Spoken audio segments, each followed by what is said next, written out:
સુરતમાં ખાડીપુરને લઈ મંત્રી કનુભાઈ દેસાઈની અધ્યક્ષતામાં બેઠકનું આયોજન થયું હતું। તબક્કાવાર અલગ અલગ વિભાગ સાથે બેઠક યોજવામાં આવી, જેમાં કમિશનર, મેયર, જિલ્લા કલેક્ટર, ધારાસભ્યો બેઠકમાં જોડાયા। બેઠક બાદ નાણામંત્રી કનુભાઈ દેસાઈએ પત્રકારો સાથે વાતચીત કરી। તેમણે કહ્યું, સંકલન બેઠકમાં સ્વચ્છતા અભિયાન સિદ્ધિને લઈ અભિનંદન પાઠવ્યા।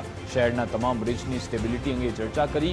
નદીના પાણીના નિકાલ માટે લાંબા ગાળાના આયોજન સંદર્ભે ચર્ચા કરી। ખાડીપુર અંગે ઇરિગેશન વિભાગ સાથે મળી નિર્ણય લેવાશે। સમિતિની રચના પણ થશે। બ્રિજની સ્ટેબિલિટીના આધારે હેલ્થ કાર્ડ કઢાશે। ઝીંગા તળાવના દબાણ દૂર કરવા માટે પણ આદેશ આપવામાં આવ્યા। લાંબા ગાળાના આયોજન તરીકે આપણે નદીના પાણીને કેવી રીતે અટકાવી શકીએ અને કેવી રીતે એનો નિકાલ કરી શકીએ એ માટે લાંબા ગાળાના આયોજનનો વિચાર કરવામાં આવ્યો।